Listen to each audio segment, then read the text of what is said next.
My farm was 19 kilometers from any HOA. I made absolutely sure of that. Spent my life savings buying land where no homeowner association could ever touch me. Then on moving day, I found something impossible in my mailbox. Final eviction notice, 72 hours to vacate, from Pinewood Estates HOA, an organization with zero jurisdiction over my property. 72 hours? I stared at the official-looking letterhead, my hands shaking with rage. For land you have no right to control? I had no idea I'd just stumbled into something much bigger and more dangerous than a simple property dispute. And hit like, subscribe if you'd like to help the channel grow. That little thanks button down below means a lot. The morning had started perfectly. 35 acres of rolling farmland stretched before me, bathed in golden sunlight, filtering through ancient oak trees. The weathered red barn leaned eastward like an old farmer taking a well-deserved rest. Behind it, fields of wild grass swayed in the breeze. Land that hadn't been cultivated in 3 years, but still held rich, dark soil that made my teacher's heart race with possibilities. This was my escape from 8 years of watching education bureaucrats turn learning into standardized test prep. From Principal Morrison's endless meetings while students sat in overcrowded classrooms with outdated textbooks. From the soul-crushing realization that I spent more time on compliance forms than actually teaching kids to think. I'd liquidated everything for this moment. My teacher's pension, modest savings, even my emergency fund. $95,000, every penny I owned, went into purchasing this sanctuary. The real estate agent had been crystal clear. No HOA jurisdiction here, Jake. This is unincorporated county land with agricultural zoning. Do whatever you want. The 1960 farmhouse smelled like decades of wood smoke and honest work. Hardwood floors creaked under my boots, still caked with red clay from my property inspection walk. Everything felt authentic, real in a way my sterile apartment never had. I'd already sketched my 5-year plan: organic vegetables, in the southern field free-range chickens, in the renovated coop, maybe weekend educational programs for city kids. I spent the morning walking my property lines, breathing clean air that tasted of freedom. Near the northern boundary, I found wild blackberry bushes heavy with fruit. I picked a handful and ate them standing in the field, juice staining my fingers purple. When was the last time I'd eaten something that grew from soil instead of a factory? Walking back toward the house around noon, I noticed fresh tire tracks in the mud near my eastern fence line. Strange, the tracks were too wide for Mrs. Clark's old pickup, and they led to a spot where someone could observe the house without being seen from the road. Probably just curious locals checking out the new neighbor, I told myself. That's when I spotted the mailbox flag up. Mail delivery usually happened mid-afternoon in this rural area, and I hadn't seen any postal trucks. I approached the dented metal mailbox with growing unease. Inside was a single white envelope with crisp professional printing. Heavy paper with a subtle watermark. No return address. The letterhead made my blood freeze. Pinewood Community Management, with an official-looking logo, followed by words that defied reality. Final eviction notice. You have 72 hours to vacate premises. My brain refused to process it. Pinewood Estates was completely outside my area. Yet, here was an official-looking document claiming I violated Agricultural Zone Covenant AZ-7 through unauthorized agricultural activities and had failed to comply with established community standards. The notice threatened immediate legal action if I didn't vacate voluntarily. My teacher instincts kicked in. Systematic verification when problems didn't add up. I called the county clerk's office first. Agricultural Zone Covenant AZ-7. The clerk sounded genuinely puzzled. Sir, I've worked county records for 15 years. We have no such designation. Someone's either confused or pulling your leg. Relief and sudden anger hit simultaneously. I called Mrs. Clark next, hoping for insight about local politics. Her reaction wasn't what I expected. Instead of confusion, her voice went quiet and tense. Oh no, Mr. Miller. They tried this with me too, multiple times. That's part of why I finally decided to sell. They? Who's they? The development company that runs Pinewood Estates. They've been trying to expand their reach claim control over properties outside their boundaries. Your land sits right in their expansion corridor, perfect access to the new highway interchange they're planning. My stomach clenched. This wasn't random harassment. Someone had targeted my property specifically because of its location and potential value, but I owned it legally with clear title and no encumbrances. Susan Bradley, my real estate agent, was equally concerned. Jake, this sounds like an intimidation tactic. Document everything, but don't let it spook you. You're not subject to any HOA authority. We triple-checked that during purchase. The afternoon dragged on with the notice staring at me from my kitchen counter. The letterhead looked professionally designed, full of authentic-sounding phrases like covenant enforcement and emergency abatement procedures. Whoever created this had invested serious effort in making it look legitimate. I spent the rest of the day unpacking and fighting growing unease. Every time I looked outside, I found myself scanning for vehicles that didn't belong.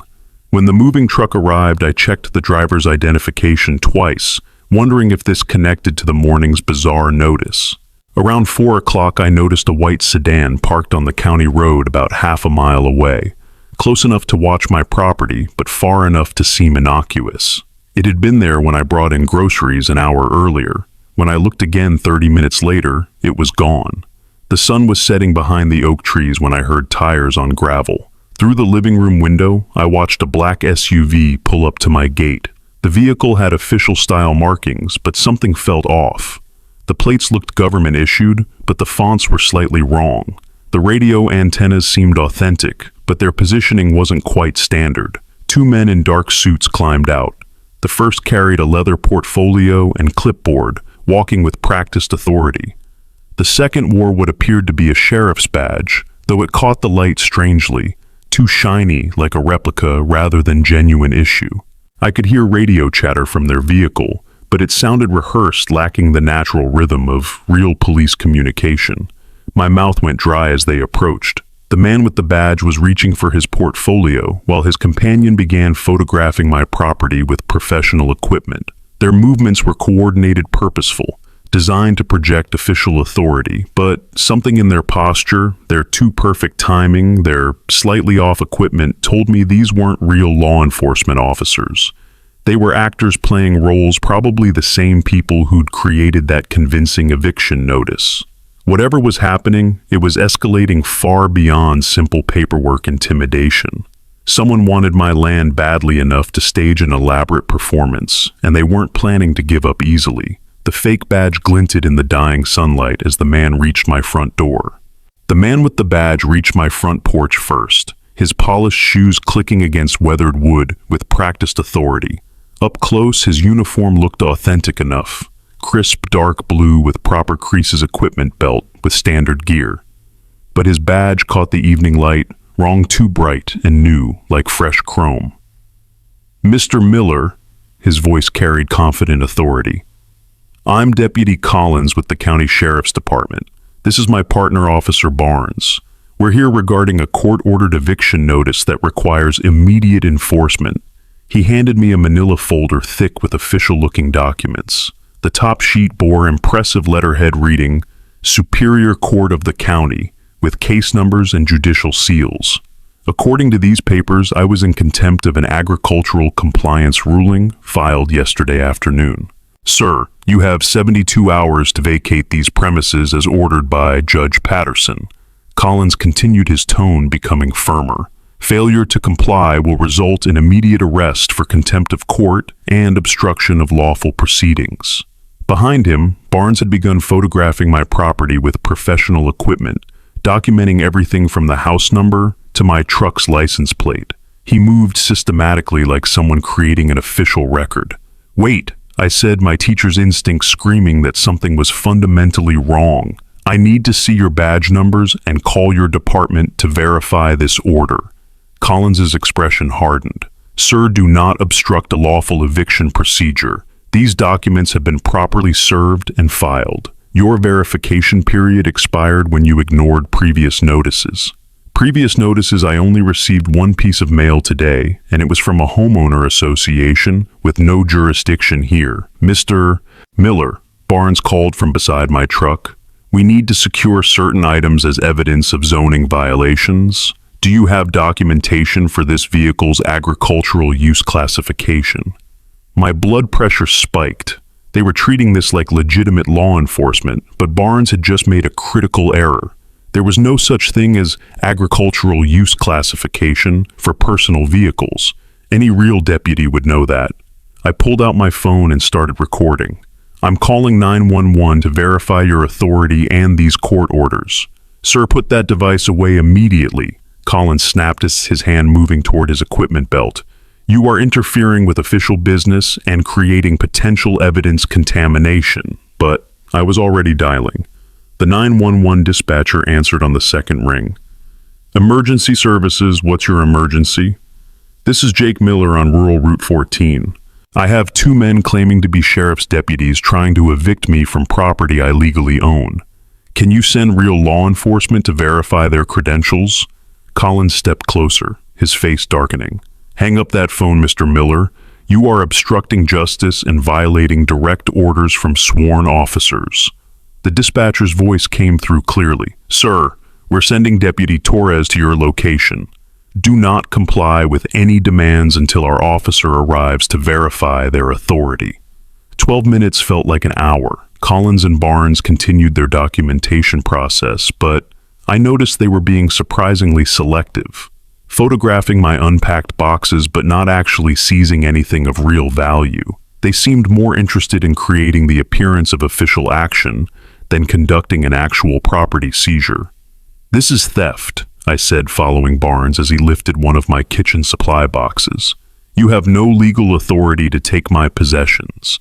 Evidence preservation pending court review, Collins replied.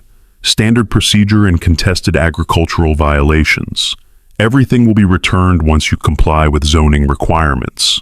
Radio chatter crackled from their SUV, but it sounded oddly scripted, like someone reading prepared responses, rather than the natural back and forth of real police communication.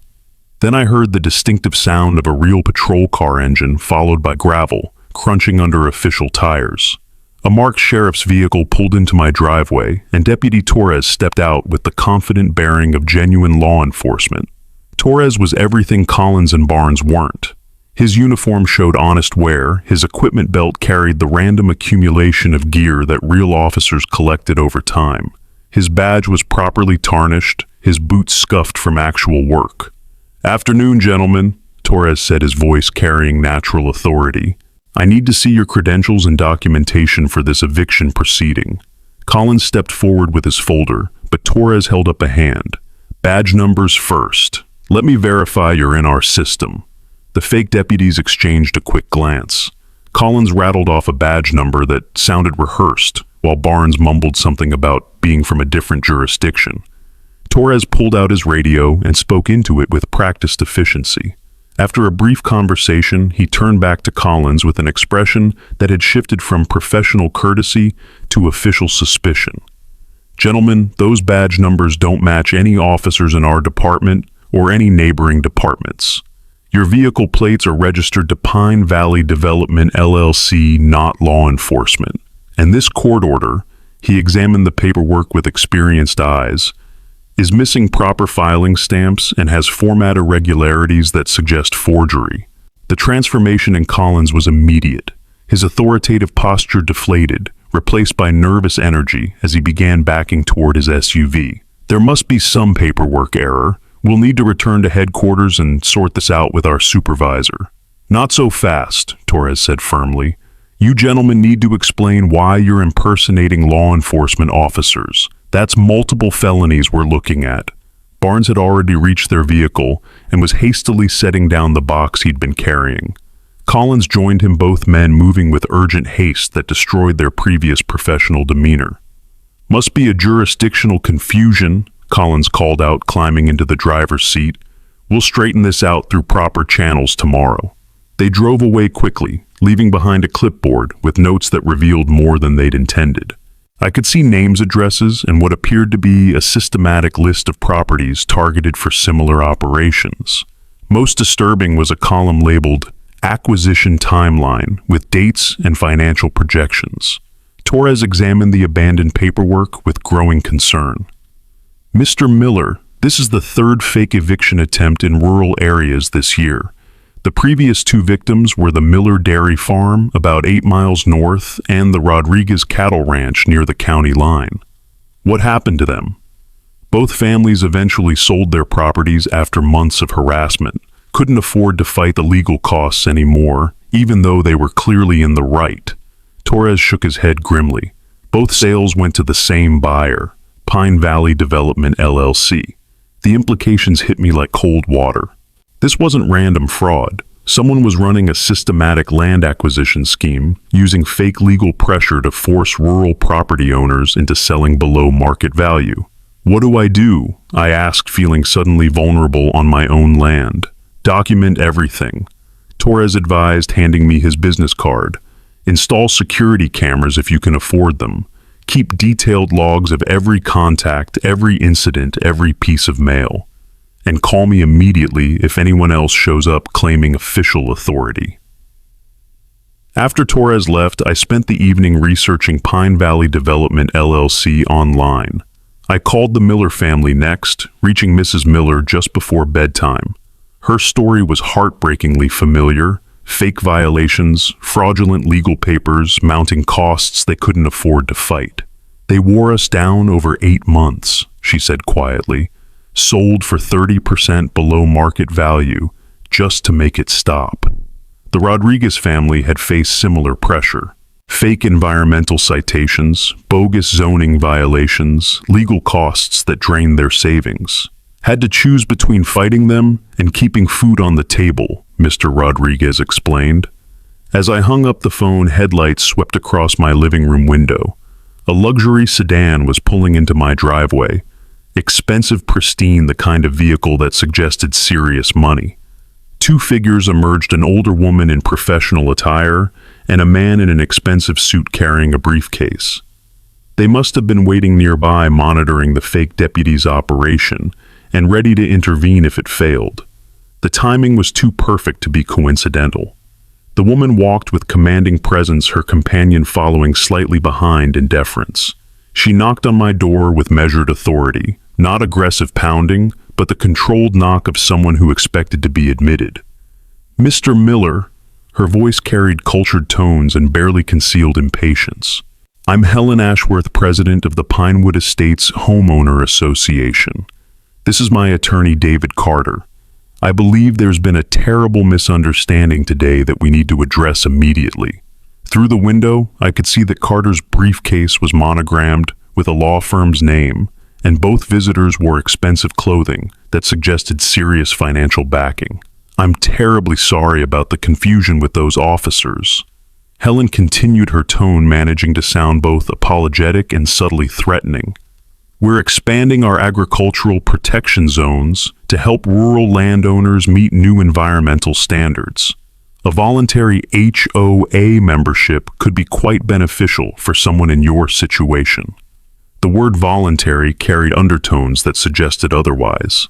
Helen Ashworth had just revealed herself as the architect of the harassment campaign, delivering an ultimatum disguised as an apology. When I politely declined through the closed door, explaining that I had no interest in HOA membership, the temperature of her voice dropped 20 degrees. Mr. Miller, she said with quiet intensity, we've successfully resolved 12 similar situations in the past 4 years. Cooperation is always easier than resistance. Tomorrow's communications will be from properly authorized sources. The threat was unmistakable. Helen Ashworth had just declared war on my independence, confident enough in her methods to announce her intentions directly. As their expensive sedan disappeared into the darkness, I realized I wasn't just fighting for my property anymore. I was fighting against a sophisticated criminal organization that had perfected the art of stealing land through legal intimidation. The battle for my farm had only begun. The assault began at 7:30 the next morning, with my phone ringing like an emergency alarm. The voice on the other end was crisp, professional, and utterly devastating. "Mr. Miller, this is County Health Department. We've received multiple complaints about your property and need to schedule immediate inspections. You have 47 separate code violations that require resolution within 30 days or face accumulating fines of $500 each, compounding weekly." I was still in my pajamas, coffee mug halfway to my lips, trying to process what I'd just heard. 47 violations. I'd been on the property for exactly 24 hours. What kind of violations? Septic system non-compliance, well, water contamination concerns, unlicensed commercial, agricultural activity, improper waste storage, inadequate fire safety measures. The list continued for nearly 3 minutes. Each violation carried a $500 fine that doubled every week until resolved. The math was staggering. If unresolved for 60 days, I'd owe over $23,000. The caller explained that contesting each violation required a $200 filing fee, and appeals took minimum 30 days, during which fines continued accumulating.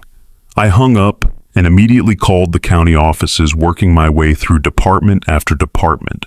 Every single complaint had been filed yesterday afternoon, the exact same time Helen and her attorney had left my property. The timing wasn't coincidental. By noon, I'd received calls from the fire marshal's office, the building department, and environmental services. Each agency had received anonymous complaints about various safety hazards on my property. Each inspection carried staggering costs because the designated inspector required third-party evaluations from his preferred vendors. A septic contractor charging $8,000, an electrical engineering firm demanding $15,000 for structural assessment. The pattern became clear when I started tracking phone numbers. Every anonymous complaint traced back to the same source, Helen's personal cell phone. She wasn't even trying to hide her involvement. My teacher's organizational skills kicked into overdrive. I created a detailed spreadsheet tracking every violation, every phone call, every fee demanded. The inspector's requirement for expensive third-party contractors wasn't standard procedure.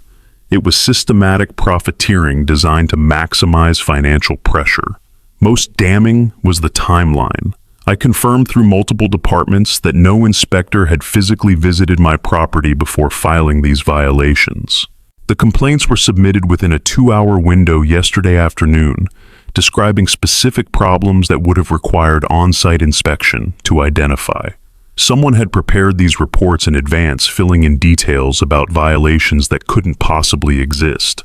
I called my real estate agent, hoping she might have experience with similar harassment. Her voice was tight with concern when I explained the situation. "Jake, this is sophisticated legal warfare. They're using the bureaucracy as a weapon, knowing that fighting each violation individually will bankrupt you faster than they could ever evict you directly."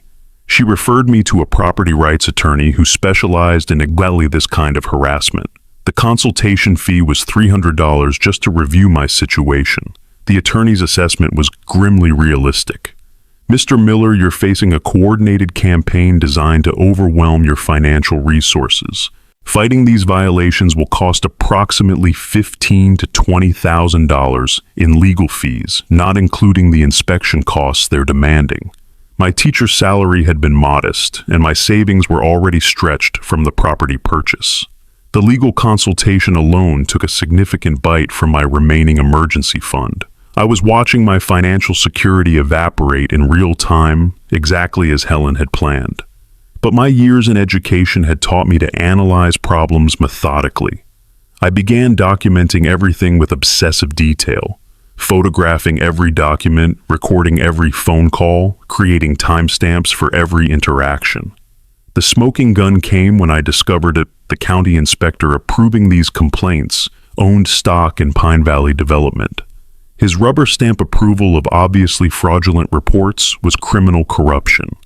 Armed with this evidence, I took out a loan against my teacher's pension and hired the property rights attorney. We filed a harassment lawsuit against the HOA, requesting a restraining order to prevent further false complaints. The legal brief included my detailed documentation showing the impossibility of legitimate inspections. The court hearing was scheduled for the following week. I felt cautiously optimistic.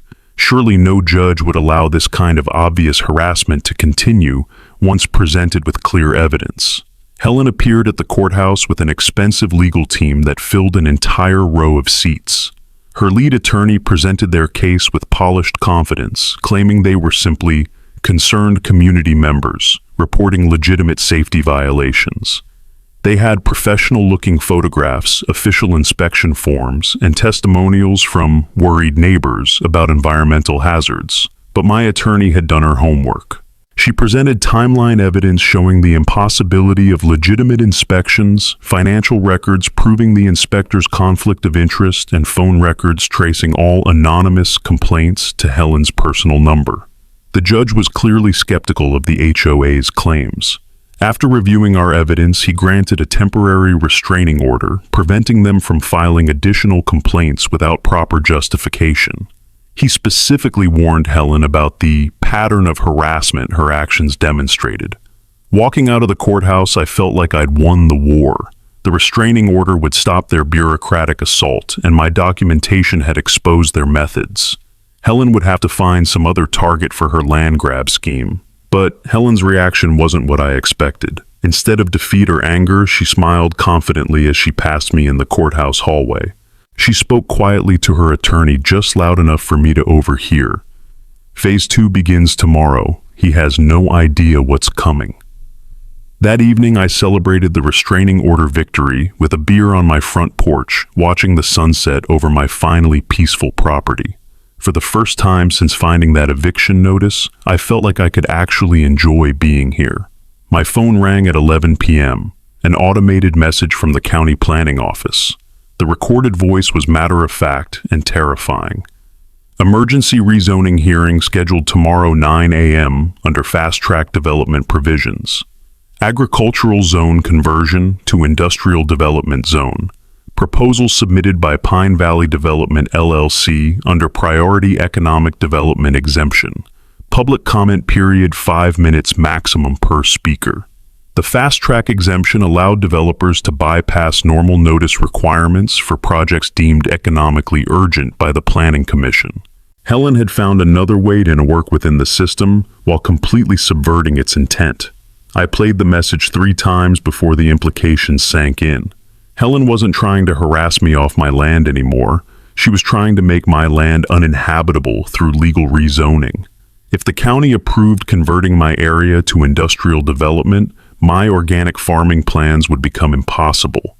The noise pollution and traffic would destroy any hope of rural tranquility. I spent the night researching zoning law and preparing my opposition statement.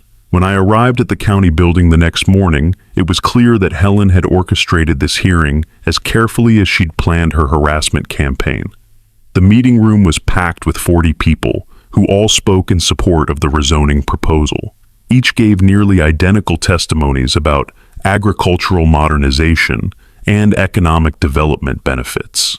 I recognized none of them as actual neighbors from my rural area. Their talking points were too polished, too coordinated. When my turn came to speak, I had exactly 3 minutes to oppose a proposal that had been given 45 minutes of manufactured support.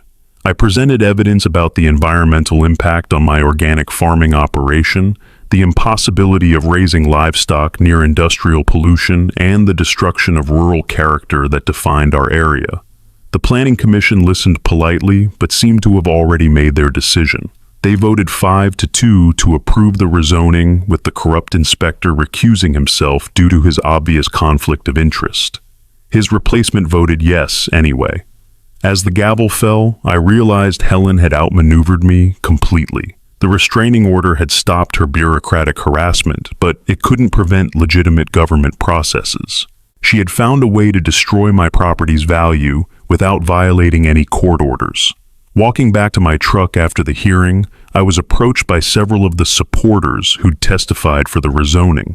Away from the official microphones, their stories changed dramatically. "Sorry about that, man," one admitted quietly. "They paid us $50 each to read those statements. Most of us didn't even know what we were supporting." Another was more specific. Lady in the expensive suit gave us scripts yesterday evening. Said it was about helping local farmers, but it sounded like corporate nonsense to me. I got partial statements from 3 of them before they hurried away, clearly uncomfortable about their involvement. It was evidence of fraud, but probably not enough to overturn a planning commission decision. Driving home, I felt the weight of Helen's superior resources and connections. She had money to hire fake supporters, influence to schedule emergency hearings, and enough sophistication to work within the legal system while completely subverting its intent. My phone buzzed with a text message from an unknown number as I turned into my driveway. Rezoning is just the beginning. Industrial operations start next month. Ready to discuss reasonable sale terms yet? Helen wasn't just trying to drive me away anymore. She was systematically destroying everything that made my property valuable or livable. The restraining order had been meaningless because she'd already moved to her next phase of attack. Standing on my front porch, looking out over land that might soon be surrounded by industrial development, I realized I was fighting someone who played by entirely different rules. Helen had turned government bureaucracy into a weapon, and she wielded it with surgical precision. The battle for my farm was escalating into something far more complex and dangerous than I'd ever imagined. The emergency planning meeting had been a masterclass in manufactured consent, but I wasn't ready to surrender yet. Helen's fake supporters had left behind enough evidence to potentially challenge the rezoning decision.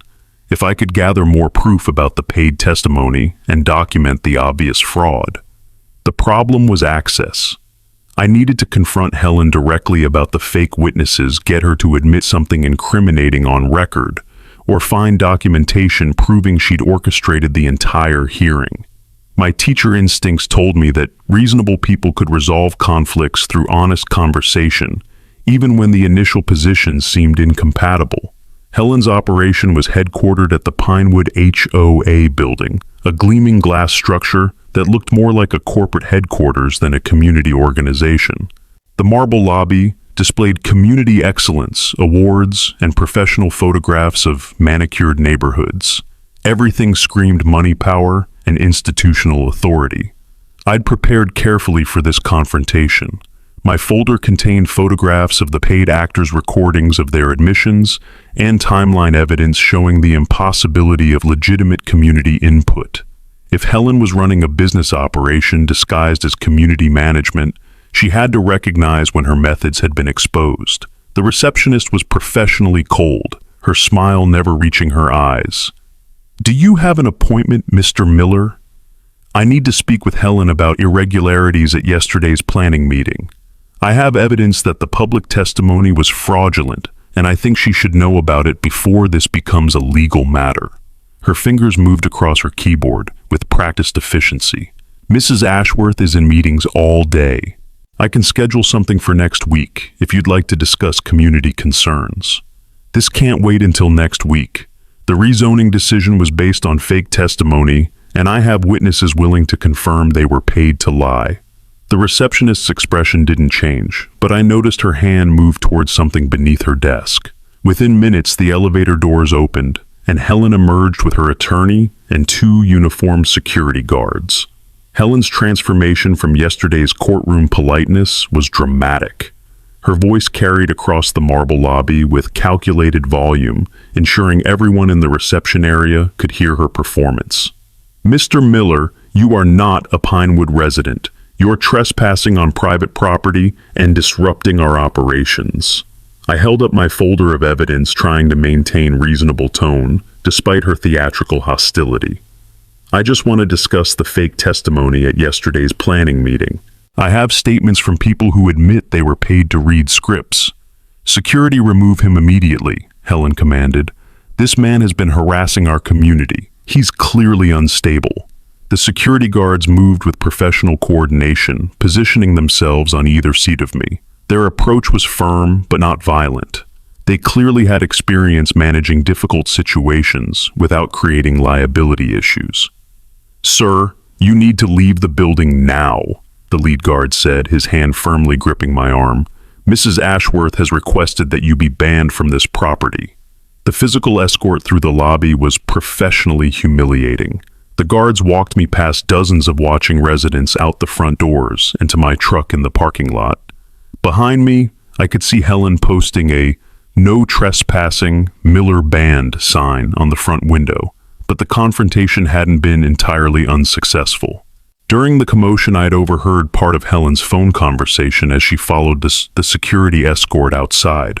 Her voice had dropped to urgent whispers, but her words carried clearly in the marble acoustics. "He's getting too close to the truth. Activate environmental protocol tomorrow morning." Her attorney had responded quietly. "The containers are already planted. EPA raid scheduled for 8 a.m., Helen confirmed. Emergency contamination report filed an hour ago citing immediate groundwater threat. This ends his resistance permanently. The pieces clicked together with terrifying clarity.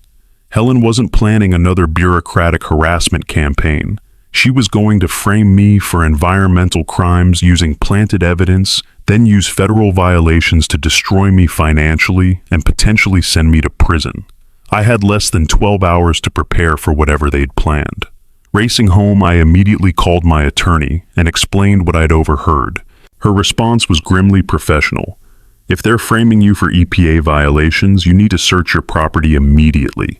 Document everything you find with photographs and GPS coordinates." The sun was setting as I began my desperate search using flashlights to examine every building, every corner of the property where someone might have hidden evidence.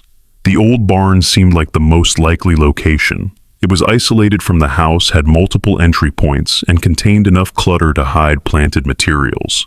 I found them in the northeast corner, partially concealed behind rusted farm equipment that hadn't been moved in years. 3 unlabeled chemical containers, their original labels carefully removed, but leaving adhesive residue that suggested industrial pesticides. The containers were positioned to look like they'd been stored there for months, but the dust patterns around them were wrong. They'd been placed recently. Someone had done their homework. These weren't random containers thrown together at the last minute. The placement was sophisticated, designed to look like deliberate concealment by someone trying to hide illegal chemicals. The federal penalties for improper pesticide storage and disposal could include massive fines and prison time. My phone buzzed with a text message from an unknown number as I photographed the planted evidence. "EPA violation carries $50,000 fine plus 2 years prison. Ready to sell yet? Last chance before morning raid." Helen had moved beyond harassment into outright criminal framing. The sophistication was breathtaking. Fake law enforcement, bureaucratic manipulation, manufactured hearings, and now federal criminal setup. I spent the night documenting everything, creating detailed photographic evidence of the planted containers, their suspicious placement, and the obvious signs of recent disturbance in an otherwise undisturbed storage area. My teacher's attention to detail might be the only thing standing between me and federal prison. The EPA investigator arrived at exactly 8 a.m. with county sheriff backup, just as Helen had promised. He presented an emergency warrant issued under the Environmental Hazard Exception Act, triggered by Helen's fabricated report of immediate contamination threatening municipal water supplies. The anonymous tip claimed I was illegally storing and disposing banned pesticides near well water sources. I cooperated fully, leading them directly to the planted evidence I'd already discovered and documented. The containers tested positive for banned organochlorines, chemicals that had been prohibited for agricultural use for decades. According to forged invoices they produced, I had purchased these chemicals 2 months ago from an agricultural supply company. The paper trail was sophisticated and comprehensive. Fake receipts showing delivery to my address, forged signatures on hazardous material, handling forms, even an anonymous witness statement claiming to have seen me dumping chemicals near the well. Someone had invested serious money and planning in building this frame-up. The EPA violation carried a $50,000 fine plus possible 2-year federal prison sentence. Even proving my innocence would require hiring a federal criminal defense attorney at $25,000 just for the retainer. Helen had found the perfect weapon, federal charges that would consume my remaining resources while the property development proceeded unopposed. My savings couldn't handle both battles simultaneously. The criminal charges took priority, leaving me unable to continue fighting the rezoning decision or the ongoing harassment campaign. Helen could proceed with industrial development while I fought for my freedom, but my documentation work paid off. The evidence I'd gathered showed clear timeline inconsistencies in the planted materials. The purchase invoices had wrong tax identification numbers for legitimate businesses. The delivery dates didn't match my bank records showing I was out of state that weekend. Most importantly, my security camera had captured trespassing activity at 2 a.m. the night before the containers were discovered.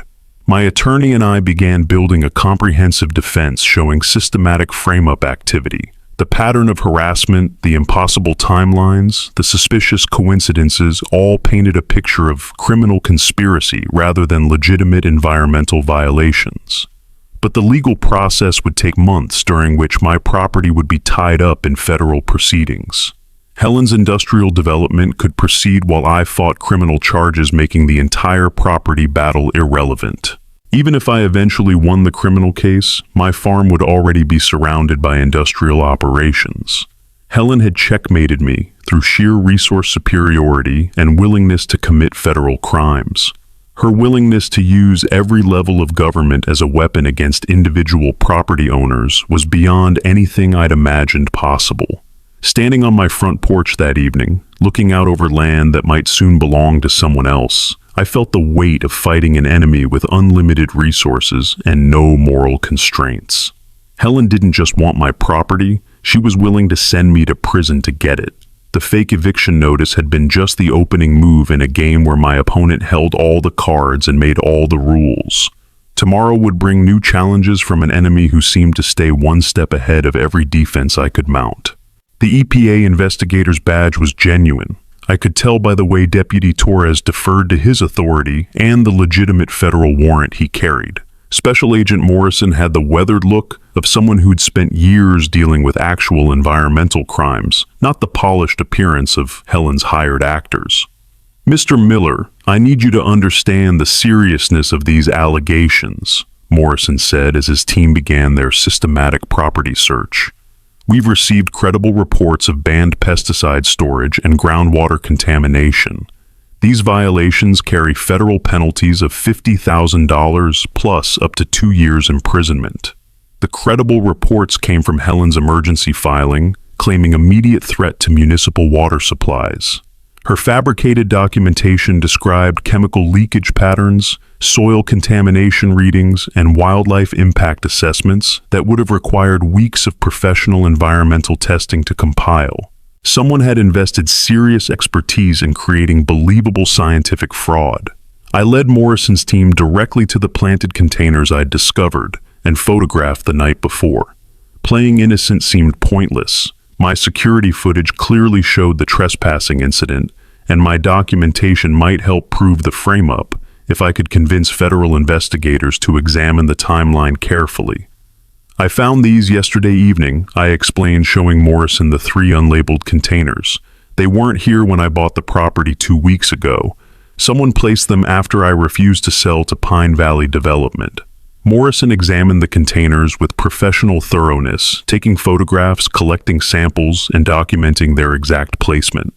His team worked with methodical precision that reminded me of the best teachers I'd known, people who understood that details mattered when building cases. "Mr. Miller, these containers test positive for organochlorine compounds that have been banned for agricultural use since 1972.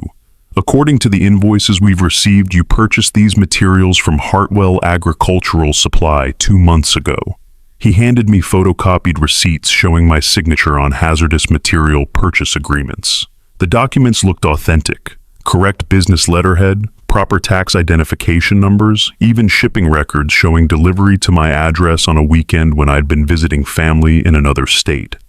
"Those invoices are forgeries," I said, pulling out my phone to show Morrison my bank records. "I was in Ohio that weekend helping my sister move. I have gas receipts, restaurant bills, and hotel confirmations proving I wasn't here when those chemicals were supposedly delivered." Morrison studied my documentation with growing interest. His expression shifted from routine enforcement to investigative curiosity as he compared the delivery dates with my travel evidence. This is interesting, Mr. Miller. The delivery signature on these invoices doesn't match your signature on the property purchase documents we have on file, and Hartwell Agricultural Supply hasn't sold organochlorine compounds in over 20 years. They're exclusively organic suppliers now. My heart began racing with cautious hope. Morrison wasn't just rubber stamping Helen's fraud. He was actually investigating the evidence like a professional law enforcement officer should. "There's more," I said, showing him my security camera footage. "This video shows someone trespassing on my property at 2 a.m. the night before you received the contamination report. You can see them carrying containers toward the barn." Morrison reviewed the footage on my phone with careful attention to detail. The timestamp clearly showed the trespassing incident occurring after the anonymous witness claimed to have observed me dumping chemicals weeks earlier. "Mr. Miller, I think you need to know something about the complainant who filed this report. The concerned citizen who submitted the contamination alert is listed as a resident of Pinewood Estates, but their described observations of your property would require trespassing on private land to witness." The federal investigation was taking an unexpected turn. Instead of processing my arrest for environmental crimes, Morrison was documenting evidence of a sophisticated frame-up attempt. His team photographed the inconsistencies in container placement, the suspicious timing of the planted evidence, and the impossible logistics described in Helen's fabricated reports. "This appears to be organized fraud rather than environmental violation," Morrison concluded after 2 hours of investigation. "Someone invested considerable resources in creating fake documentation, planting evidence, and filing false federal reports. That's conspiracy to commit federal crimes with potential sentences exceeding what you would have faced for actual pesticide violations." My relief was overwhelming, but Morrison's next words brought the reality crashing back. "However, Mr. Miller, you're still facing serious legal challenges. Even though we're not proceeding with environmental charges defending against false federal accusations, we'll require extensive legal representation. And the property disputes that apparently motivated this frame-up attempt are outside federal jurisdiction. The financial damage was already done. My teacher's pension loan had been exhausted hiring the criminal defense attorney. My savings were depleted from fighting the bureaucratic harassment campaign. Even though the federal charges were being dropped, I'd lost the resources to continue fighting Helen's systematic land grab operation. Morrison's investigation would eventually expose Helen's criminal conspiracy, but federal cases took years to develop and prosecute. Meanwhile, her industrial development could proceed unopposed, while I struggled to rebuild my finances and legal defense. That evening, I received an unexpected phone call that changed everything. The voice was professional, authoritative, and completely unexpected. "Mr. Miller, this is FBI Special Agent Tracy Collins. We've been investigating Helen Ashworth and Pine Valley Development for 8 months as part of a multi-county organized crime task force. Your case provides crucial evidence we need to prosecute under federal conspiracy laws." My hands shook as I processed her words. Helen's operation was already under federal investigation, and my documentation might be the missing piece they needed to build a comprehensive case. "Agent Collins, how long have you known about the land grab operation?" "We've identified 23 similar cases across 3 counties where rural property owners were systematically harassed into selling below market value. Helen's organization has generated over $2.3 million in profits through fraudulent legal pressure, fake government violations, and coordinated intimidation campaigns." The scope was staggering. Helen hadn't targeted just me or even just my immediate area. She was running a criminal enterprise that spanned multiple jurisdictions, victimizing dozens of families who couldn't afford to fight sophisticated legal warfare. Agent Collins explained that my case represented the most comprehensive documentation they'd seen of Helen's methods. The fake sheriff eviction, the bureaucratic harassment, the manufactured zoning hearing, and now the environmental frame-up provided a complete blueprint of their criminal operation. "The challenge is getting Helen to admit coordination and intent on a federal recording," Collins continued. "She's careful about electronic communications and uses intermediaries for most direct contact. We need her discussing the conspiracy openly with someone she trusts. What are you suggesting? Tomorrow, Helen will offer you $200,000 cash to relocate quietly and sign a non-disclosure agreement. She believes the federal investigation scared you into submission, and she wants to close this case before it draws more attention. We need you to accept that meeting while wearing a wire. The proposal terrified me. Helen had already demonstrated willingness to frame me for federal crimes. If she discovered I was cooperating with the FBI, there was no telling how far her organization might escalate their retaliation. But Agent Collins's briefing revealed the full extent of Helen's victims. The Miller family had lost their third-generation dairy farm after 8 months of harassment they couldn't afford to fight.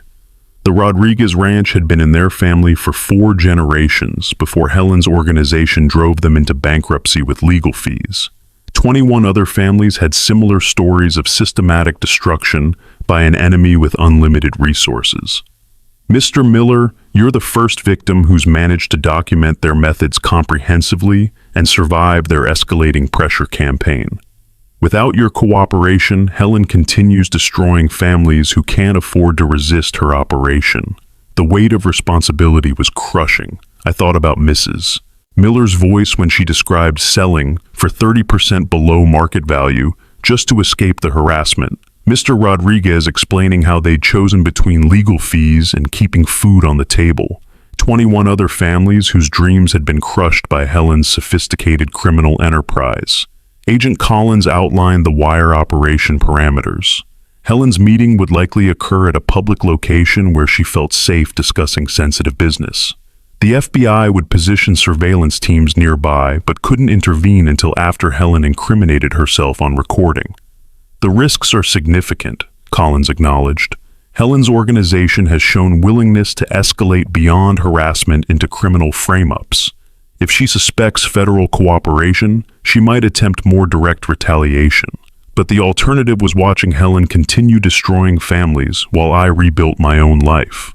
The federal investigation might eventually prosecute her organization, but that could take years while more victims suffered through the same systematic harassment I'd experienced. My decision crystallized as I thought about the courage it had taken to buy this farm in the first place. Walking away from my teaching career, investing every penny in agricultural dreams, refusing to surrender when Helen's harassment began, I'd already committed to fighting for something bigger than personal comfort. I'll do it, I told Agent Collins.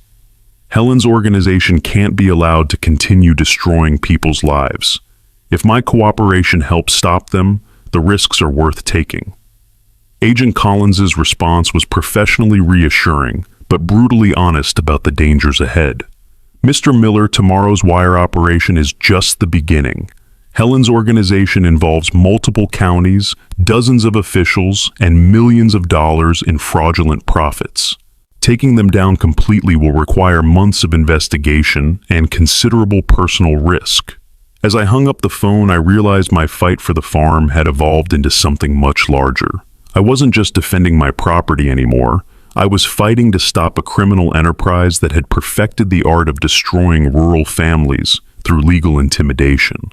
The fake eviction notice had been Helen's first mistake. Tomorrow's wire recording might be her last.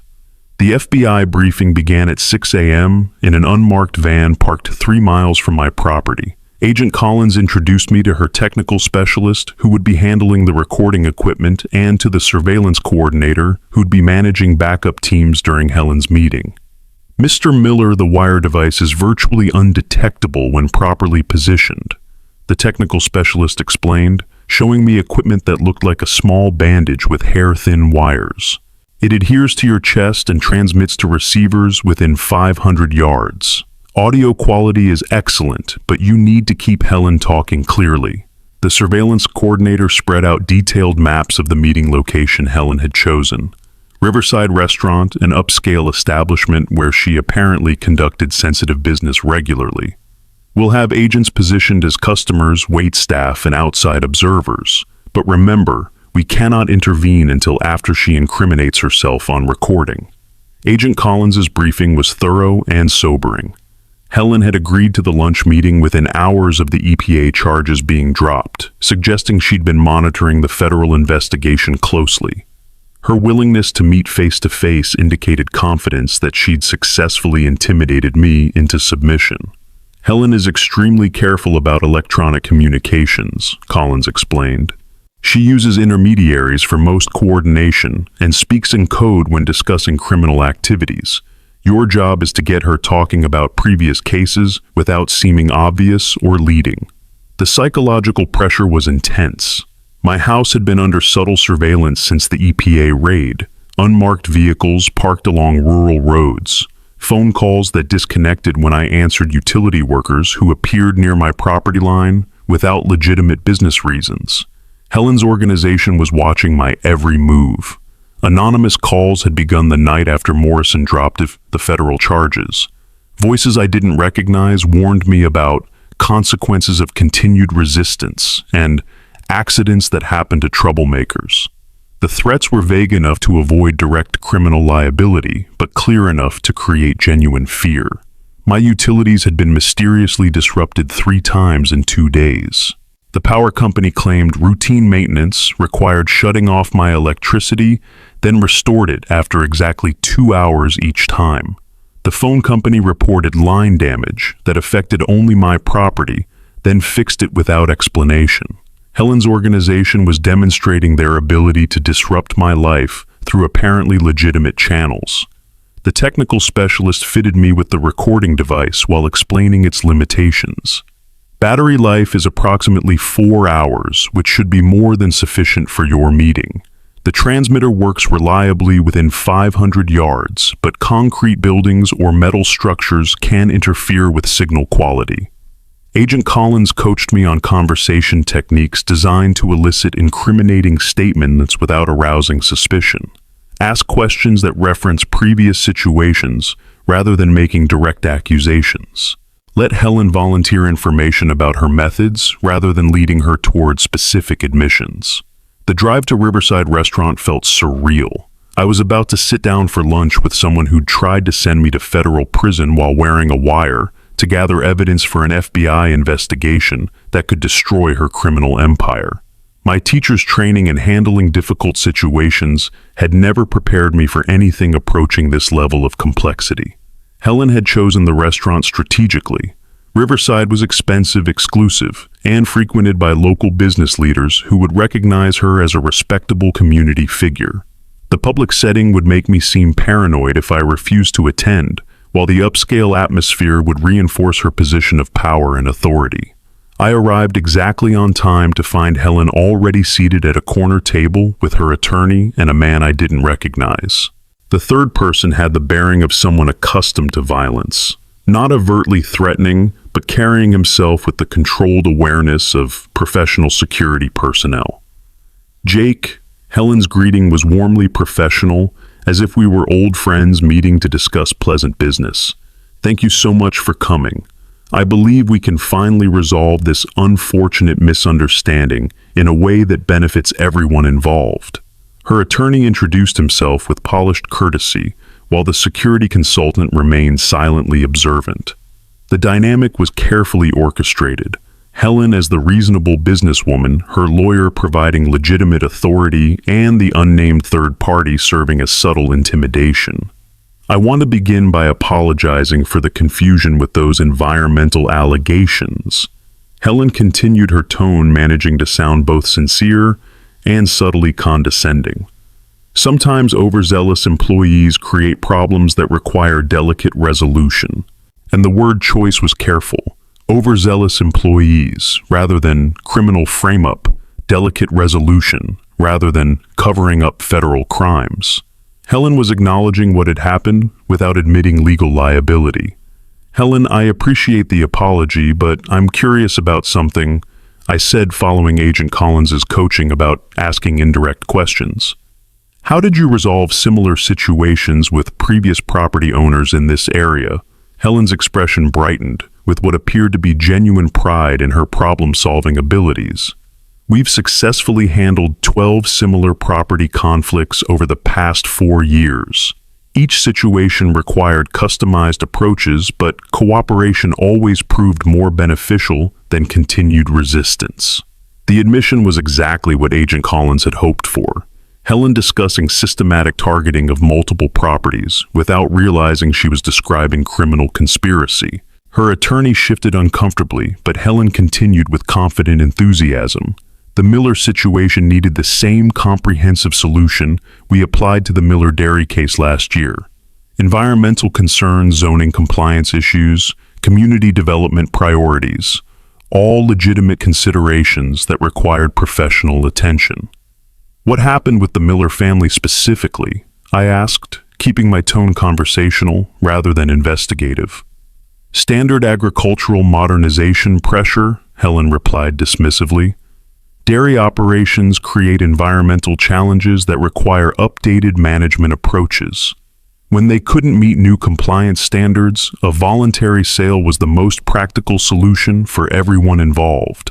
Her casual description of the systematic harassment that had destroyed a 3-generation family farm was chilling in its matter-of-fact tone. Helen genuinely believed she was providing public service by forcing rural families off their land. The attorney was becoming visibly nervous about Helen's open discussion of previous cases. He attempted to redirect the conversation toward the financial settlement they were proposing, but Helen seemed to enjoy explaining her sophisticated methods to someone who'd experienced them firsthand. The Rodriguez ranch presented different challenges. She continued, warming to her subject. Cattle operations have complex zoning implications, especially when development corridors require infrastructure improvements. Their situation needed a more targeted regulatory approach. More targeted how? I asked, genuinely curious about the specific methods that had destroyed another family's livelihood. Environmental citations, water rights reviews, livestock management compliance audits. Whatever regulatory tools were most effective for encouraging voluntary relocation. The beauty of our system is that everything remains completely legal while achieving necessary development objectives. The recording device was capturing every word of Helen's casual description of systematic legal harassment. Agent Collins had been right. Helen was proud of her methods and eager to demonstrate her sophisticated understanding of bureaucratic manipulation. Her attorney finally interrupted. Helen, perhaps we should focus on the financial arrangement we're proposing for Mr. Miller rather than discussing previous development projects. But Helen was clearly enjoying the opportunity to showcase her expertise. David Jake deserves to understand how our organization handles complex property situations. We're not arbitrary or vindictive. We're systematic professionals who achieve development objectives through legitimate regulatory processes. How do you coordinate with county officials to make this work? I asked, pushing deeper into the conspiracy details Agent Collins needed on recording. Strategic cooperation with key personnel who understand development priorities, Helen replied without hesitation. Bill Foster has been invaluable in streamlining agricultural compliance reviews. Our county planning contacts ensure that emergency development provisions are utilized when projects meet economic urgency criteria. The lawyer's face was pale with mounting concern, but Helen continued describing her network of corrupt officials with enthusiastic detail. She mentioned payment arrangements, coordination procedures, and timeline management that clearly constituted organized criminal conspiracy. Helen, can I ask about the EPA situation specifically? I said, deciding to push for the most damaging admission possible. How did you arrange for federal environmental charges to be filed so quickly? Her expression shifted slightly, becoming more cautious as she realized I was asking about potentially serious criminal activities. Environmental protection is always a community priority, Jake. When concerned citizens report potential groundwater contamination, federal agencies respond appropriately to legitimate safety threats. The careful language suggested she understood the criminal implications of filing false federal reports, but her next words revealed more than she intended. The emergency contamination protocol we activated was identical to methods that resolved previous situations when property owners proved uncooperative. Federal environmental pressure often encourages more reasonable negotiation positions. Even her attorney looked shocked by the casual admission that they'd systematically used false federal reports as pressure tactics. Helen had just described criminal conspiracy involving federal fraud, all captured on high-quality FBI recording equipment. Agent Collins had briefed me to end the conversation after Helen incriminated herself sufficiently, but she was continuing to volunteer damaging information with shocking openness. "Your case required more comprehensive intervention than most," Helen continued, apparently unaware of how much criminal activity she was documenting. "But our project timeline couldn't accommodate extended delays. When agricultural preservation advocates become obstinate, we utilize whatever regulatory tools achieve necessary compliance." The security consultant finally spoke for the first time. "Mrs. Ashworth, perhaps we should discuss the financial settlement terms, rather than continuing this conversation." But Helen was clearly in a confessional mood, eager to demonstrate her sophisticated criminal enterprise to someone who'd experienced its full scope. "Jake, I want you to understand that this isn't personal. Your property sits in a critical development corridor that represents millions of dollars in community economic benefits. Individual preferences simply cannot override larger community priorities. And if someone continues to refuse cooperation," I asked, genuinely curious about how far her organization was willing to escalate. Helen's smile became subtly threatening. "We've never encountered a situation that couldn't be resolved through appropriate regulatory pressure, financial incentives, or enhanced community safety measures.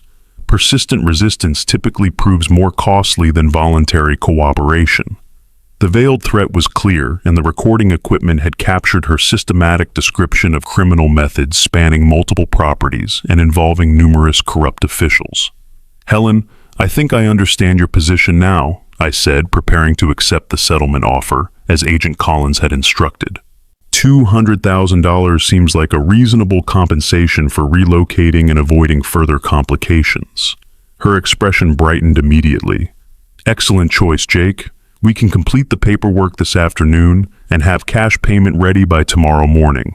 The non-disclosure agreement is standard procedure that protects everyone's interests going forward." As we shook hands on the agreement, Helen had no idea she'd just provided the FBI with comprehensive evidence of criminal conspiracy spanning 3 counties and involving dozens of victims. The wire operation had succeeded beyond Agent Collins's expectations. Helen's pride in her sophisticated criminal enterprise had led her to document every detail of the conspiracy on federal recording equipment. Tomorrow would bring her arrest, but tonight I had to maintain the pretense of cooperation while federal agents prepared to dismantle her entire organization. Agent Collins called me at 3 a.m., her voice tight with urgency that cut through my exhausted sleep. "Mr. Miller, Helen's moving faster than we anticipated. Our surveillance team reports unusual activity at the Pine Valley Development offices. She's inside with several associates, and they're destroying documents." I sat up in bed, instantly alert. How did she find out about the wire? We're not certain, but someone tipped her off. Possibly the county inspector we've been investigating, or another corrupt official in her network. The important thing is that she's destroying evidence right now, and we can't get a warrant for 3 hours. The frustration in Collins's voice was obvious. Helen's criminal empire was literally going up in smoke, while federal bureaucracy moved at its carefully regulated pace. Years of evidence documenting systematic fraud was being shredded, burned, or deleted while we waited for judicial approval. What if I could document the destruction? I asked, my teacher's instinct to preserve evidence overriding concerns about personal safety. "Mr. Miller, that would be extremely dangerous. If Helen discovers you're still cooperating with federal authorities, there's no telling how her organization might retaliate." But the alternative was watching Helen escape justice while destroying evidence of crimes against 23 families. The Miller Dairy Farm, the Rodriguez Ranch, and 21 other properties stolen through systematic harassment. Their only hope for justice was disappearing into industrial shredders. "Agent Collins, if I can get video documentation of the destruction, would that help your case?" Her pause suggested internal conflict between protecting an informant and preserving crucial evidence. Any documentation would be extremely valuable, but we cannot officially ask you to take that risk. If you choose to observe from public property, that's your decision as a private citizen. I understood the legal distinction. The FBI couldn't direct me to gather evidence without proper warrants, but they couldn't prevent me from exercising my rights as a citizen to observe activities visible from public locations. 20 minutes later, I was driving toward Pine Valley Development's offices, with my phone fully charged and ready to record. The building was blazing with lights at 4 a.m., clearly occupied by people working with desperate urgency. I parked on the county road with clear sightlines to the office windows. Through the glass, I could see Helen coordinating with 3 associates as they fed documents into industrial shredders. Bankers' boxes lined the conference room, each containing what appeared to be years of incriminating paperwork. My phone's camera captured Helen personally, supervising the destruction while her attorney sorted documents into priority piles. The systematic nature of their operation suggested they'd prepared for this possibility. They knew exactly which evidence needed elimination and which materials could be safely preserved. A black sedan was parked beside the building, with its trunk open, packed with briefcases and what appeared to be cash-filled bags. Helen wasn't just destroying evidence. She was preparing to flee with whatever assets she could liquidate quickly. I called Agent Collins while continuing to record. She's destroying everything. Boxes of documents, computer hard drives, filing cabinets full of paperwork, and there's a car packed with money and personal belongings.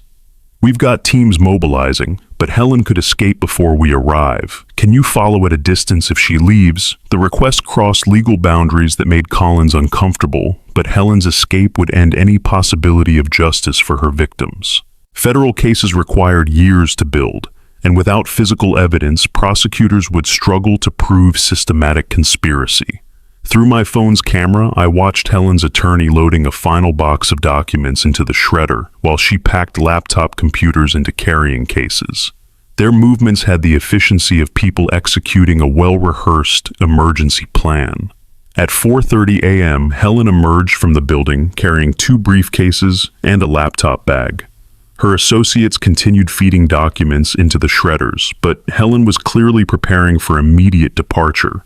A private sedan waited with its engine running. I started my truck and called Agent Collins. "She's leaving now. Black Mercedes sedan license plate." I read off the numbers while maintaining distance behind Helen's vehicle. "Mr. Miller, do not engage with her directly.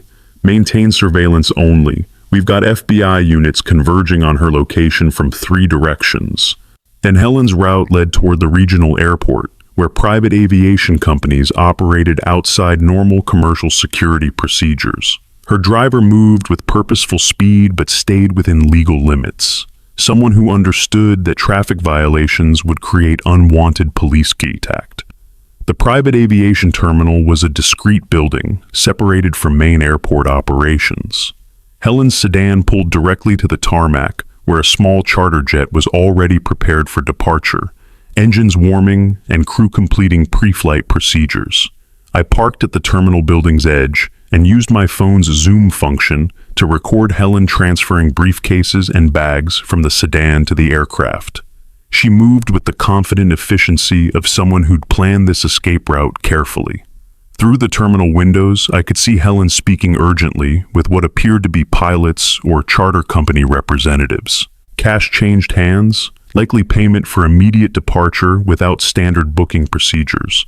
Agent Collins's voice crackled through my phone. "Federal units are 2 minutes out. Keep recording everything." Helen was already boarding the aircraft when the first FBI vehicles appeared with emergency lights flashing. The jet's engines spun up to departure power as federal agents surrounded the terminal building and positioned vehicles to block the taxiway, but Helen's timing had been nearly perfect. The aircraft was moving toward the runway when Agent Collins's tactical team reached the gate security barriers. Private aviation rules allowed immediate departure once pilots completed safety checks. No TSA screening, no passenger manifests, no departure delays. The confrontation happened on the tarmac as federal agents surrounded the aircraft during its taxi toward takeoff position. Helen emerged from the plane's cabin, with her briefcases clearly calculating whether she could negotiate her way out of federal custody. Agent Collins approached Helen with professional authorities backed by a dozen armed federal officers. "Mrs. Helen Ashworth, you're under arrest for conspiracy, federal fraud, money laundering, and organized criminal enterprise violations." Helen's transformation from confident businesswoman to desperate criminal was dramatic. She attempted to bribe the federal agents with cash from her briefcases, claiming the money was legitimate business profits that could be donated to community safety programs in exchange for administrative flexibility. Agent Collins, this is clearly a misunderstanding that can be resolved through appropriate channels. Helen said, her voice maintaining artificial calm despite obvious panic. "My organization provides valuable community services that benefit local economic development." But Agent Collins had heard Helen's recorded admissions, describing systematic criminal activity spanning 3 counties.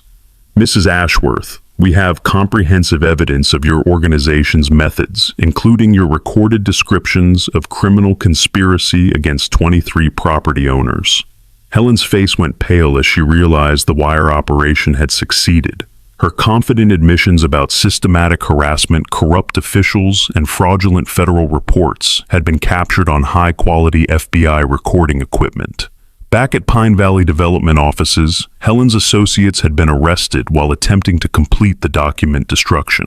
Agent Collins's team recovered hard drives, partially shredded paperwork, and computer servers that forensic specialists would analyze for additional evidence. The dumpster behind the building contained thousands of documents that Helen's organization had attempted to destroy.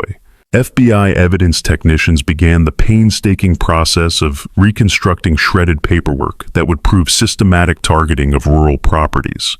Helen's laptop computers contained email communications with corrupt county officials, financial records of bribes and illegal payments, and detailed spreadsheets tracking victim families and their harassment timelines. The digital evidence was overwhelming in its scope and detail. Most damaging were the architectural plans and development projections for all 23 targeted properties. Helen's organization had created comprehensive development blueprints years in advance, then systematically harassed families off land they had already planned to acquire illegally. Agent Collins's investigation revealed the full scope of Helen's criminal enterprise. County Inspector Bill Foster had received over $50,000 in bribes for rubber stamping fraudulent violations.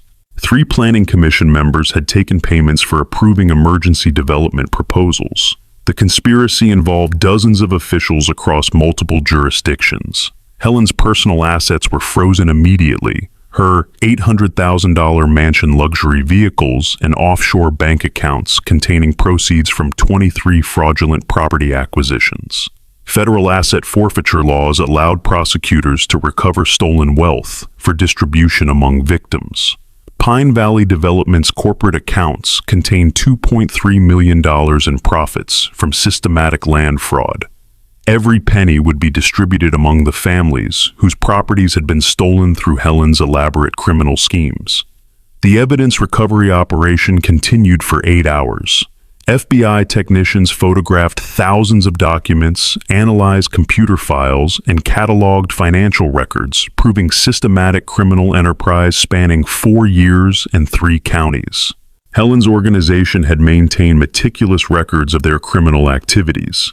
Spreadsheets tracked harassment timelines, bribery payments, and profit projections with the detailed efficiency of legitimate business operations. Their own documentation would provide prosecutors with ironclad evidence of organized criminal conspiracy. By noon, Helen was in federal custody, facing charges that carried potential sentences exceeding 15 years in prison. Her attorney had been arrested for conspiracy and would face disbarment proceedings. The corrupt county inspector and planning commission members were charged with bribery and abuse of office. Agent Collins called me from the FBI field office where Helen's interrogation was beginning. "Mr. Miller, your cooperation and documentation provided the foundation for dismantling this entire criminal enterprise. 23 families will finally get justice because you were willing to risk everything to gather evidence." and the investigation had revealed systematic victimization that exceeded even Agent Collins's initial estimates. Helen's organization had perfected techniques for stealing rural properties through legal intimidation, then selling them to legitimate developers who had no knowledge of the fraudulent acquisition methods. Helen's arrest marked the beginning of federal prosecutions that would continue for months, but her criminal empire had been permanently destroyed, her assets seized for victim compensation, and her methods exposed to prevent future similar schemes. Standing on my front porch that evening, looking out over land that was finally truly mine, I realized the battle had evolved far beyond personal property defense. 23 families would recover their stolen dreams because one teacher had refused to surrender to criminal intimidation. The fake eviction notice had been Helen's first mistake. The wire recording had been her last. The federal courthouse was packed with victims and their families when Helen's sentencing hearing began 6 months later. 23 property owners who'd suffered through her systematic harassment filled the gallery, many meeting each other for the first time, despite sharing identical experiences of bureaucratic terrorism. Judge Patricia Henderson presided over proceedings that would determine not just Helen's punishment, but the precedent for how federal courts handled organized property fraud schemes. The case had attracted national attention from rural advocacy groups, legal scholars, and victims' rights organizations. Agent Collins presented evidence that painted Helen's organization as one of the most sophisticated land grab operations federal prosecutors had ever encountered. The systematic nature of their crime, spanning 4 years and involving dozens of corrupt officials, qualified for enhanced penalties under organized crime statutes. Helen received 12 years in federal prison for conspiracy, fraud, money laundering, and bribery. Her attorney was sentenced to 5 years plus permanent disbarment for his role in the criminal enterprise. County Inspector Bill Foster got 8 years for corruption and abuse of office, while 3 Planning Commission members received various sentences for accepting bribes. The financial devastation was equally comprehensive. Pine Valley Development's criminal forfeiture of all assets resulted in $2.3 million being distributed among the 23 victim families. Helen's personal wealth, including her mansion and luxury vehicles, was liquidated to compensate families for legal fees and emotional damages, but the systemic destruction went far beyond individual punishments. The entire county planning department was restructured under state oversight following revelations of widespread corruption. New transparency requirements prevented future abuse of emergency development provisions, and public notice periods were extended to ensure legitimate community input. The Pinewood Estates HOA was dissolved by emergency state action after investigators discovered that homeowner fees had been systematically diverted to fund the criminal enterprise. Property owners in the development gained individual ownership rights without oppressive covenant restrictions that had enabled Helen's authoritarian control. My personal vindication came in the form of an $850,000 federal settlement for damages, legal fees, and compensation for my cooperation in exposing the criminal conspiracy. Every penny of my teacher's pension loan was repaid, my legal costs were covered, and I had sufficient funds to develop my farm according to original plans. The property zoning was permanently restored to agricultural classification with special protections preventing future development pressure. My 35 acres would remain farmland in perpetuity, protected by federal conservation easements that made future harassment campaigns impossible. But the most meaningful restoration involved the victim families themselves. The Miller Dairy Farm was returned to the family with full compensation for their forced sale below market value. They resumed operations with new equipment purchased using settlement funds, rebuilding a 3-generation agricultural tradition that Helen had nearly destroyed. The Rodriguez Cattle Ranch was similarly restored, with federal compensation allowing them to expand operations beyond their original capacity. 4 generations of ranching expertise had been preserved along with rural traditions that represented essential community heritage. All 23 families received comprehensive settlements that covered not just financial losses, but recognition of the emotional trauma caused by systematic harassment campaigns designed to destroy their livelihoods and family legacies. The national impact began manifesting within weeks of Helen's sentencing. Agricultural advocacy groups used my case documentation to identify similar schemes in 12 other states, leading to federal investigations that exposed a nationwide pattern of rural property targeting by sophisticated criminal organizations. Congressional hearings on predatory HOA practices resulted in the Rural Property Protection Act, federal legislation that strengthened protections for agricultural landowners and created oversight mechanisms preventing abuse of local government authority for private development benefit. My farm became a symbol of successful resistance to organized criminal land grabs. Legal aid organizations adopted my documentation methods as standard procedure for rural harassment victims, providing systematic approaches for gathering evidence and building federal cases against sophisticated property fraud schemes.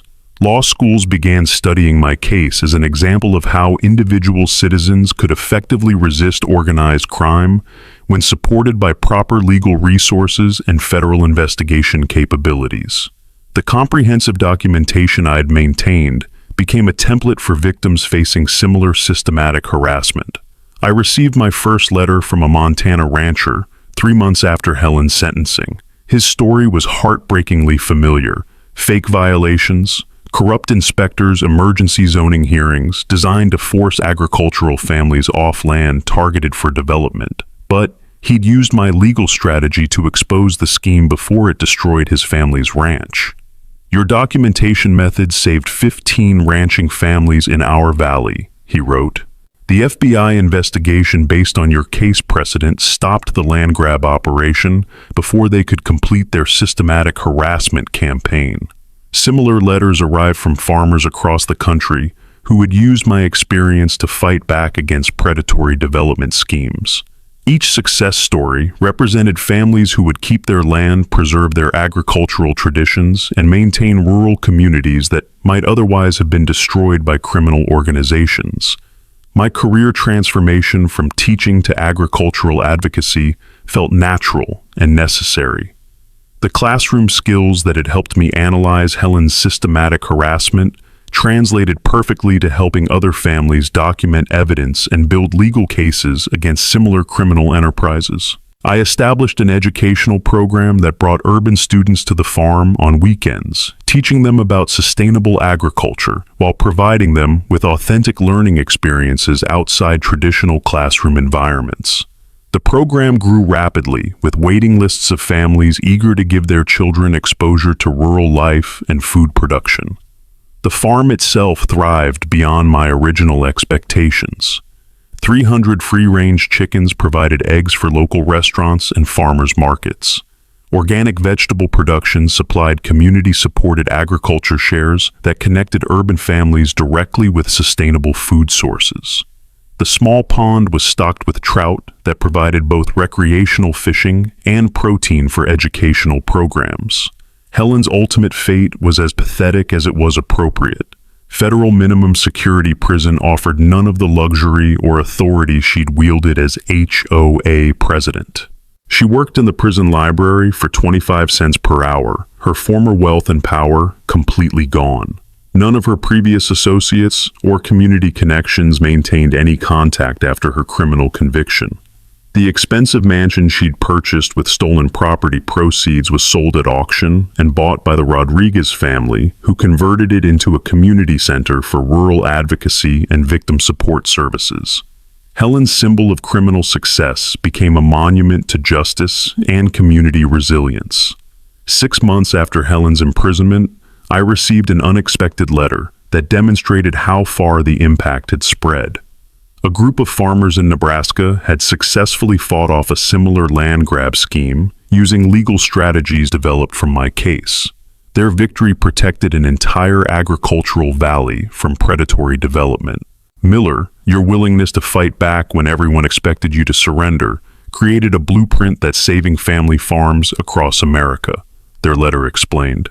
You showed us that sophisticated criminals aren't invincible when communities stand together and document everything systematically. The community transformation around my own farm was equally meaningful. Former Pinewood Estates residents, freed from Helen's authoritarian control, formed a voluntary cooperative focused on mutual support rather than restrictive enforcement. Property values increased significantly once oppressive covenants were eliminated, and residents gained genuine self-governance rights. My relationship with Agent Collins had developed into something beyond professional cooperation. Her agricultural background and commitment to rural justice created natural common ground that grew into personal friendship and eventually romantic partnership. Our shared experience of fighting Helen's organization provided a foundation for deep mutual respect and understanding. The book I was writing about my experience had attracted interest from major publishers who recognized the story's potential to inspire other victims of systematic harassment. How I Stopped a Land Grab Empire would provide detailed guidance for rural families facing similar predatory schemes while telling a compelling story of individual resistance against organized crime. Standing on my front porch one year, after finding that first fake eviction notice, I looked out over land that was permanently protected, productive, and peaceful. Children's laughter echoed from weekend educational programs. Organic gardens produced food that connected urban families with sustainable agriculture. The small farm had become exactly what I'd dreamed when I'd invested my life savings in rural independence. My office wall displayed a map with 47 pins representing properties across America where families had successfully used my legal strategy to defeat similar criminal land grab operations. Each pin represented preserved agricultural traditions, protected family legacies, and rural communities that remained intact because one teacher had refused to surrender to criminal intimidation. The fake eviction notice that had started this battle was framed on my desk as a reminder of how sophisticated criminal enterprises could be defeated through systematic documentation, community cooperation, and federal law enforcement support. Leave a comment, hit like, subscribe, and if you'd like to help the channel grow, that little thanks button down below means a lot.